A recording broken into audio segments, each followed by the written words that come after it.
রান্না করতে কার না ভালো লাগে, তার উপর যদি মেয়ের ভালো লাগে, সবার ভালো লাগে হাতের রান্না, তাহলে তো আরও মনে হয় যে আরও বেশি বেশি করে রান্না করি। এই যে আমি কিন্তু সেদিন বিরিয়ানি রান্না করতে চলে এসেছিলাম।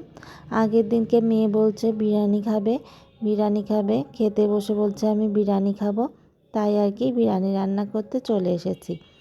মেয়েকে তো খাসির মাংস দিন আর একটু বড় হলে দিব, তাই আর কি মুরগি দিয়ে বিরিয়ানি করে দিয়েছিলাম। আর মেয়ের বিরিয়ানি খাওয়া মানে আমাদের বিরিয়ানি খাওয়া, আমরা সবাই বিরিয়ানি ভালো খাই। আর শাশুড়ি মা তো চিকেন খায় না, তাই আর কি পোলাও করে দিয়েছিলাম তাকে। আর এই যে আমি মাংসটা ভালো করে মাখিয়ে নেব।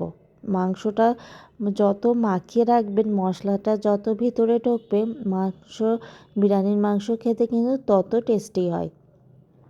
আর এই যে আমি ভালো করে মশলাটা আর কি একটা বাটিতে ভালো করে সব মাখিয়ে নিয়ে তারপরে আর কি মুরগিটাতে মাখিয়ে নিচ্ছিলাম। আমি দুপুরে মাখিয়ে রেখেছিলাম, 2-3 ঘন্টা মতো রেখে দিয়েছিলাম। আসলে মুরগিটার ব্যাপারে বলছি, যারা রান্না করবেন এইভাবে কখনো করেননি, আর যারা রান্না করেছেন তারা তো জানেনই। টক দই দিয়ে মাখানোর পরে কিন্তু 1 ঘন্টা বরঞ্চ আধা ঘন্টা রাখতে পারবেন, আবার না রাখলেও সমস্যা নেই। খাসিটা যদি রাখেন আরও ভালো হয়।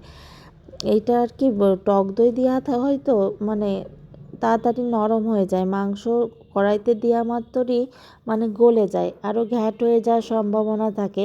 আমি মাংসটা তাই আর কি প্রথমে আর কি দিয়ে দিয়েছিলাম কড়াইতে, যেই একটু জাল হয়ে গিয়েছিল বেশ খানিকটা কষিয়ে নিয়ে জল বের হয় অনেক, তারপরে আমি আর কি মাংসগুলো উঠায় নিয়ে ঝোলটা শুকিয়ে নিয়েছিলাম, তারপরে আবার মাংসটা দিয়েছিলাম, কারণ দেখলাম মাংসটা গলে গিয়েছিল, তাই আর কি ঘ্যাট হয়ে যেতে পারে, বিরিয়ানিতে দিলে আবার পুরো মিশে যেতে পারে মাংস। তাই আর কি এই যে দেখেন জল বের হয়েছে, এদিকে কিন্তু আমার মাংসও হয়ে গিয়েছিল, তাই আমি মাংসগুলো উঠিয়ে নিয়ে ঝোলটা শুকিয়ে নিয়েছিলাম। আমি তো বিরিয়ানি এভাবে রান্না করেই মানে স্বাচ্ছন্দ্য বোধ করি, যাতে মাংসটা গলে। আর অনেকে বাবুর্চিরা দম বিরিয়ানি করে, বিয়ের প্রথম একবার করেছিলাম, কিন্তু মাংসটা তেমন গলেনি, সেই জন্য আর কি সেই সাহসটা আর পাই না। তারপরে আমি মাংস এইভাবে মিশিয়ে রেখে তারপরে দমে দিয়ে রাখবো 10-15 মিনিট, তারপরে নামিয়ে ফেলবো। এই যে বিরিয়ানিটা এই দিনকে বিরিয়ানিটা খুবই ভালো হয়েছিল, সবাই খুব খেয়ে খুব ভালো বলেছে। আমাদের এই সোশ্যাল মিডিয়াতে এগুলো পোস্ট করা হয় বলে আপনারা দেখতে পাচ্ছেন আমরা সংসারে কি কি কাজ করি। আর যদি এই সোশ্যাল মিডিয়া না থাকতো তাহলে কিন্তু আপনারা জানতেও পারতেন না আমরা আসলে বাড়িতে কি কিছু করি নাকি ঘরে শুয়ে বসেই দিন কাটাই। ঠিক কিনা বলেন? সোশ্যাল মিডিয়া আছে বলেই দেশ বিদেশের সব খবর আমরা জানতে পারি।